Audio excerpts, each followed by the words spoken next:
So please. Thank you very much for your kind introduction. I'm Nosé from Kyoto University.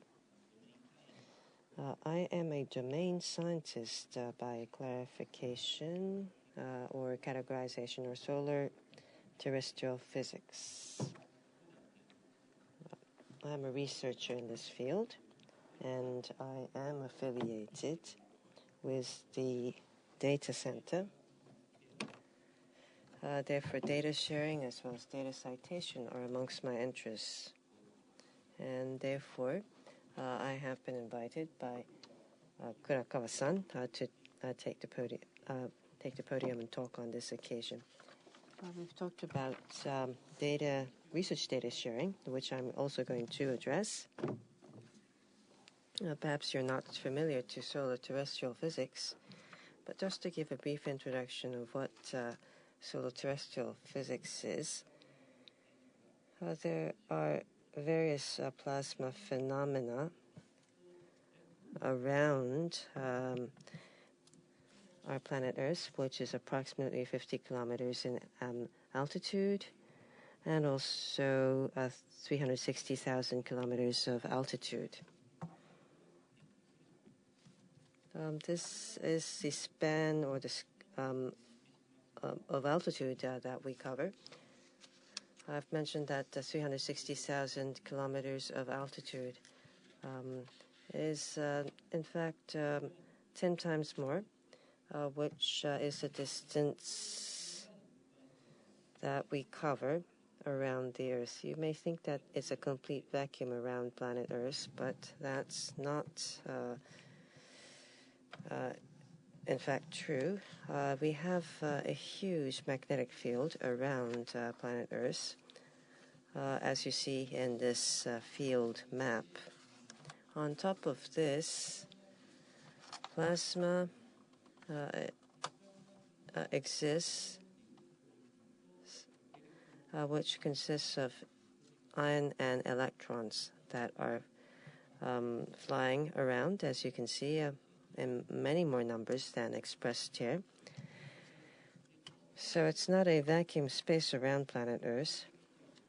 We also have ions that have electric charges, and therefore we see a multi-interaction or reaction that generate various plasma phenomena, which is typically an aurora, which maybe a most typical case. We see optical images from various attitudes, which you would most frequently observe in magazines and newspapers.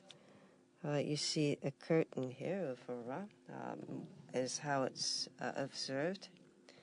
Several hundreds of kilometers of altitude is where the auroras are observed.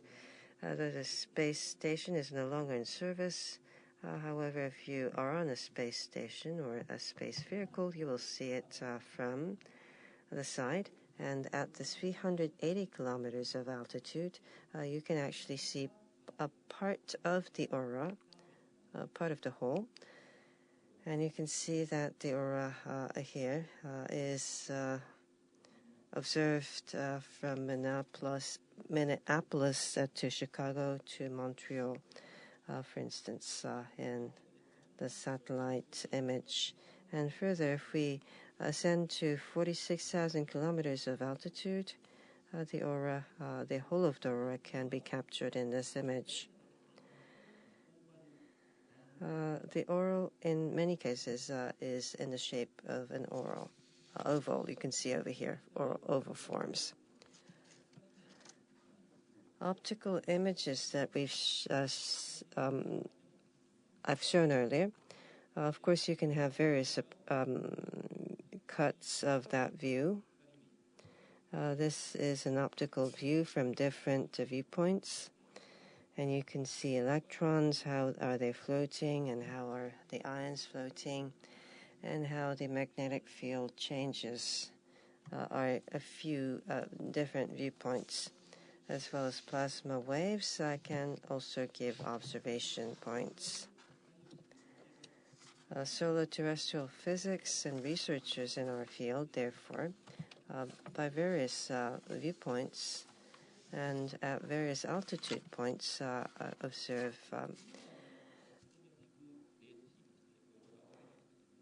And aurora I've taken that as an example because it's the most typical, perhaps, case that you may be aware of, but of course plasma waves as well as optical images are a message of observations. By frequency as well as wavelengths, various observations can be made. And particles, there are electrons, ion, proton, helium, and helium-2 plus, and oxygen. And energy viewpoints can also give further observations. And by fields, it could be by magnetic or electric fields. Observations are space-borne, rocket-borne, balloon-borne, and ground-based. By various attitudes, observations are made. On the right, as you can see, all are magnetic field observations by satellites and rocket-borne, balloon-borne, and underground, ground-based, where you have a buried magnet meter. Now, turning to a completely different topic, I'd like to give you a quiz here. For instance, if you're in the dark with your friends, just imagine, and there is some animal in the dark. And fortunately, you have flashlights and microphones. And by using the two gadgets, please discover what the animal is the quiz. For instance, if you use your flashlight, you may see part of the animal, but you can't completely see the whole picture. Another friend perhaps may use his flashlight, his or her, and another friend uses another flashpoint or flashpoint, but you don't get the whole picture. Another friend has a microphone and may record the sound. And the sound may be like this, if you hear the sound.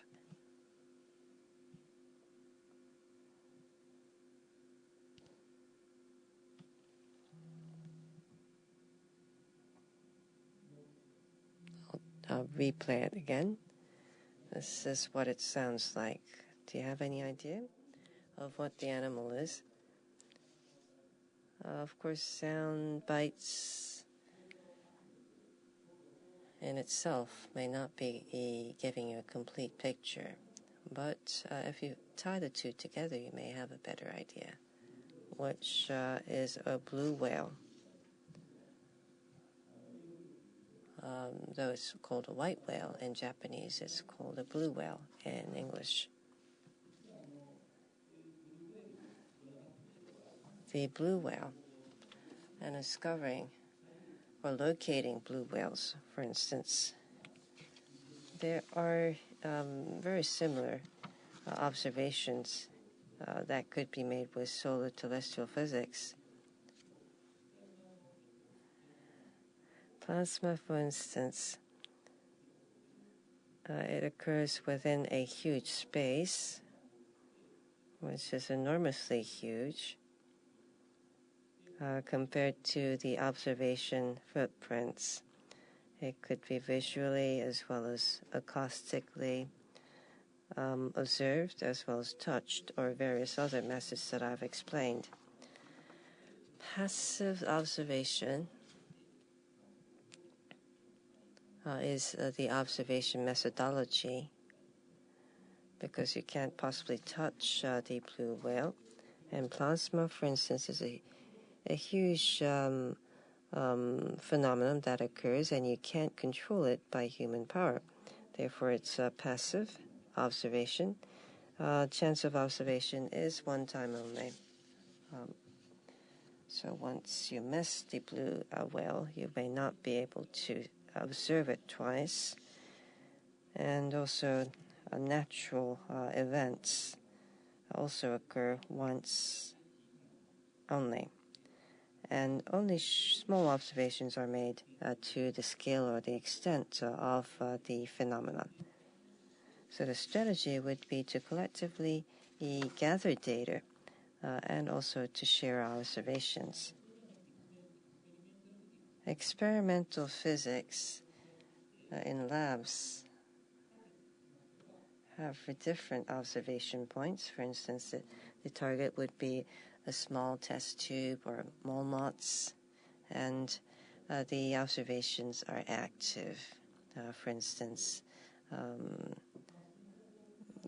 you can control the process, for instance, in treating an animal. Therefore, the strategy would be, rather than sharing, to enjoy an advantage of not sharing observations. So our area of solar-terrestrial physics, or STP if I may abbreviate it, enjoys the benefits of shared observations. And how they are shared have been established half a century. From 59 to 58, we had the International Geophysical Year, or IGY in abbreviation. 67 countries participated, and Earth observations were made at 4,000 sites in 12 areas of Earth sciences. Where I have underlined are related to solar-terrestrial physics. This is quite a scalable observation event, which goes beyond Japan. And it has derived a major outcome and results, which are quite substantial. And the observations were archived, as well as the target is to further distribute those observations. And for that purpose, the World Data Center was created, which has been existing for about half a century, of which 7 existed in Japan. In 2008, the World Data Center was reorganized or reformed into the World Data System, which extends beyond natural sciences into the areas as mentioned here in social sciences and humanities, to promote as a common philosophy to provide universal and equitable access to scientific data. To give an example of WDC, or World Data Centers, this is for geomagnetism, which I am affiliated with. This is our website, and if you click Data Services on the website, there are uploads of geomagnetic data. We have observation points of more than 150 that are at your fingertips. To give another example, data centers, ionosphere, and space weather. This is a data center for those 2 areas. We have ionospheric parameters from 7 observatories, and you can freely download from the link points from the website.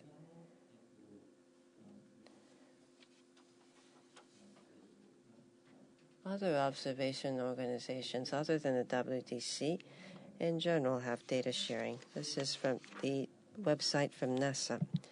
Coordinated Data Analysis Web is the data service, where in fact from more than 35 satellites you can freely download and plot data, which gives an example of plotting. NASA is from the US, but of course in Europe, from the European Space Agency, has cluster science archives. Clusters and double star are satellite mission names, and free downloading of data archives from those 2 satellite missions are available. Examples of papers most frequently referred to are papers employing multi-satellites, because the space is huge, and unless you have multiple satellites, you won't be able to capture the observations of exactly what's going on. Electromagnetic changes by time and by time sequence are mentioned or shown here. All the satellites are from different agencies. GOES, for instance, is from NOAA, from the US. And also we have NASA, as well as Inverse, California, as well as Los Alamos National Labs, for instance. Also have launched satellites. And also we have a satellite from JAXA, the Japanese Space Agency. But the data is open, and therefore you can deploy them for writing papers. On the right is a similar case where we have 11 satellites compared to the 5 on the left. The wavefronts, the propagation can be captured in this paper by using multi-satellites.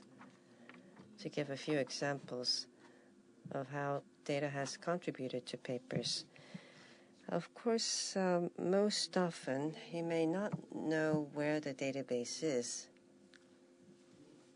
For instance, if you do not know the location of where a database is, how could a solution be provided? As a previous speaker has mentioned, a metadata database, for instance, is one solution to be searched. And on that idea, we currently have the UGONET, which is the Inter-University Upper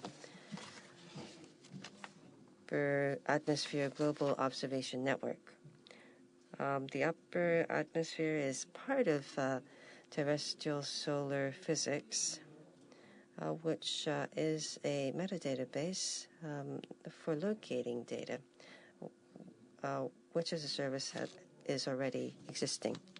This is a very small database, but we have quite a quantity of data stored in metadata.